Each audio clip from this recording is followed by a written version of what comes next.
मोदी जी कौन सा phone use करते हैं? कैसे आप इमरजेंसी में अपने यूरिन से फोन चार्ज कर सकते हो? और ऐसा क्या हुआ कि माउंट एवरेस्ट पर भी हाई स्पीड इंटरनेट देना पड़ा? और बैक के चेन में ये होल क्यों आते हैं? जानने के लिए बने रहना वीडियो के एंड तक। नंबर 20, जो व्यक्ति ज्यादा स्वेट करता है या जिसे काफी आसानी से पसीना आता है वो ज्यादा लॉयल और ऑनेस्ट फ्रेंड माना जाता है। और अगर आपको लग रहा है ये सेंस नहीं बनाता तो फिर आपकी बॉडी कितना स्वेट करेगी ये सब आपके हार्मोन्स पर निर्भर करता है और वही है जो हमें फीलिंग देता है। नंबर 19, आज हमें चोट लगती है तो हम बैंडेज डालते हैं, लेकिन पहले बैंडेज नहीं हुआ करती थी तो तब लोग अपनी चोट को बांधने के लिए मकड़ी के जाले का इस्तेमाल करते थे क्योंकि ये काफी क्लीन होते हैं और ये बिल्कुल बैंडेज की तरह चोट पर चिपक जाते हैं और चोट को जल्दी ठीक भी कर देते हैं। नंबर 18, आप लोगों के म्यूजिक के टेस्ट से उनको पहचान सकते हो। जैसे अगर किसी को बहुत ज्यादा ढिंचाक गाने पसंद है तो वो ज्यादा बिंदास होगा और वही किसी को साइलेंट गाने पसंद है तो वो इंट्रोवर्टेड टाइप का होगा। ये देखकर आप समझ सकते हो कि उसके पर्सपेक्टिव में ये दुनिया कैसी है। नंबर 17, माउंट एवरेस्ट पर हाई स्पीड इंटरनेट चलता है। जी हाँ, 2014 के बाद से माउंट एवरेस्ट के एकदम टॉप पर तो नहीं लेकिन उसके काफी हाइट तक आपको काफी फास्ट इंटरनेट देखने को मिलेगा, लेकिन एकदम टॉप पर थोड़ा बहुत ही इंटरनेट पकड़ेगा क्योंकि जाहिर सी बात है उतनी ऊंचाई पर इंटरनेट भेजना काफी मुश्किल और महंगा होगा। नंबर 15, एक ड्राइवर ने कुत्ते को मार दिया था और फिर अपनी कार वहाँ पर पार्क करके चला गया, लेकिन जब वो वापस आया तो कार की हालत बहुत ज्यादा खराब थी। फिर सीसीटीवी कैमरा में चेक करने पर पता चला कि उसके जाने के बाद वही कुत्ता अपने कुछ दोस्तों को लेकर वहाँ पर आया था और उसने कार की हालत टाइट कर दी। उसने विंडशील्ड, वाइपर्स और फेंडर्स जैसी चीजों को चबाकर तोड़ दिया और कार के ऊपर उन्होंने टॉयलेट भी कर दिया, यहाँ तक कि कार में जगह जगह पर डेंट भी मार दिए थे। नंबर 14, अगर आपको कैलोरीज बर्न करनी है तो जॉगिंग करने से अच्छा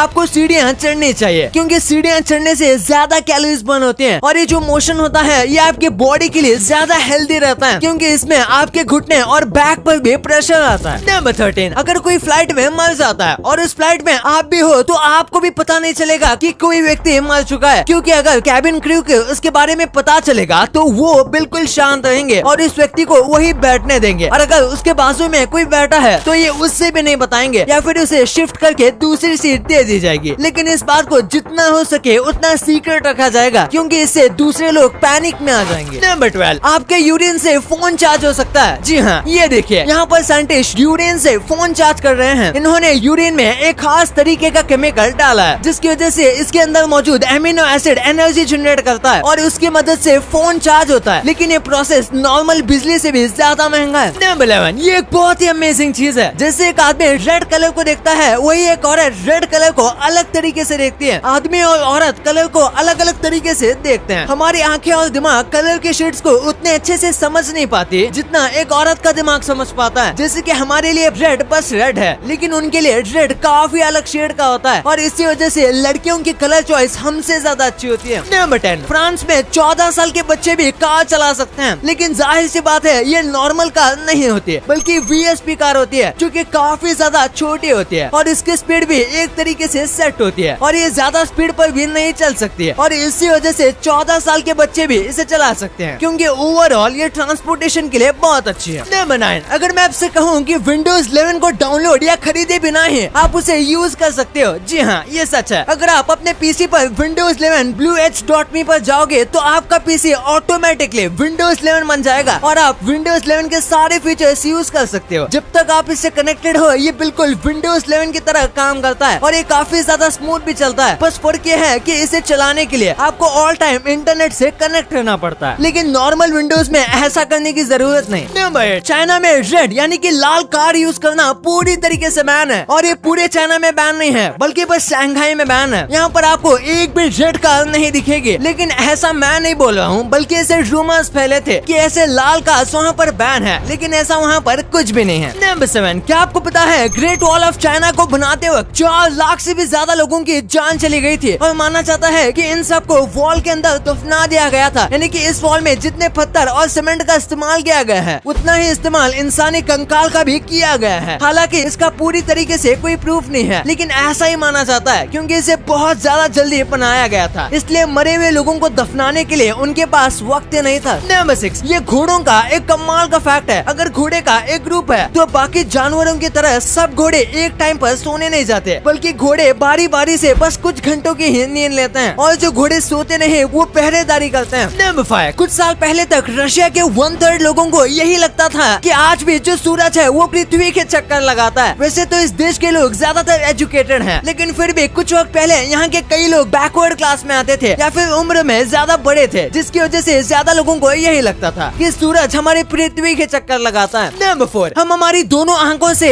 एक ही वक्त में एक ही डायरेक्शन को देख सकते हैं, लेकिन वही जो एक कैमेलियन होता है उनकी आंख 360 डिग्री मूव होती है और हर एक डायरेक्शन में घूम सकती है। और कमाल की बात तो ये है कि ये दोनों आंखों को इंडिपेंडेंटली अलग अलग तरीके से मूव कर सकते हैं और इसीलिए इनकी आंखों को देखना काफी अजीब सा लगता है। नंबर 3, पोर्चुगल के अल्कोबा मोनेस्ट्री में जो डाइनिंग हॉल तक का जाने का रास्ता है वो इतना ज्यादा पतला बनाया गया है और ऐसा इसलिए ताकि वहाँ के मॉन्क खा खा कर मोटे ना हो जाएं, क्योंकि अगर वो मोटे हो जाएंगे तो फिर वो इस दरवाजे से डाइनिंग हॉल तक नहीं पहुँच पाएंगे, जिसकी वजह से उन्हें फिर से पतला होने पर मजबूर होना पड़ेगा या फिर भूखा रहना पड़ेगा। नंबर 2, आपने बैग के चेन में इस तरीके के होल को जरूर नोटिस किया होगा, लेकिन आखिर ऐसा होल क्यों दिया जाता है? दरअसल इसका सबसे मेन पर्पस होता है हमारे हाथों को ग्रिप देना। पहले नॉर्मल चेन ही आया करती थी जिनमें होल नहीं होते थे, लेकिन होल होने वाली चेन ज्यादा ग्रिप देती थी, जिसके बाद ये सारे बैग्स में कॉमन डिजाइन हो गया, यानी एक प्रकार से ट्रेडिशन बन गया। और बैग की चेन में जो डिजाइन होती है वो भी इसी कारण से दी जाती है। आजकल ऐसी चेन आती है जिनमें होल नहीं होता, लेकिन उन चेन्स को बाहर की तरफ से चपटा बनाया जाता है ताकि ग्रिप मिल सके। और इसका और एक काम होता है की चेन को लटकाने का। अगर होल न होता तो की चेन को लटकाने का ट्रेंड नहीं आता। नंबर 1, मोदी जी कौन सा फोन इस्तेमाल करते हैं? आप में से कई लोगों ने उन्हें इम्पोर्टेंट मीटिंग में आईफोन के साथ सेल्फी खींचते हुए देखा होगा, लेकिन असलियत में ये आईफोन इनका नहीं होता, बल्कि इम्पोर्टेंट मोमेंट पर बस फोटो खींचने के लिए इन फोन्स को तैयार किया जाता है। असलियत में मोदी जी जिस फोन का इस्तेमाल करते हैं उस फोन का नाम है रैक्स फोन। ये फोन खास तरीके से बनाया जाता है और लगभग पूरी दुनिया के प्राइम मिनिस्टर और प्रेसिडेंट इसी तरीके का फोन का इस्तेमाल करते हैं। इसमें खास एप्लीकेशन और सॉफ्टवेयर होते हैं जिसे हैक करना नेक्स्ट टू इम्पॉसिबल होता है और लगातार इन फोन पर गवर्नमेंट नजर रखती है। ये फोन खुद गवर्नमेंट ही बनाती है और इसमें बस चुनिंदा कुछ ही फीचर होते हैं। अब आपको इतने इंटरेस्टिंग बातें पता चल गई हैं, तो एक सेकंड निकाल के सब्सक्राइब कर लो यार। सब्सक्राइब करने से आपको इससे अच्छा कंटेंट मिलेगा। और अगर आपको वीडियो अच्छी लगे तो वीडियो को लाइक करना मत भूलना। और आप हमारी पिछले वाले अमेजिंग वीडियो देख सकते हो, वो भी बहुत इंटरेस्टिंग है। और आपका और अपने अपनों का बहुत ख्याल रखिएगा। मिलते हैं अगले वीडियो में, तब तक के लिए गुड बाय।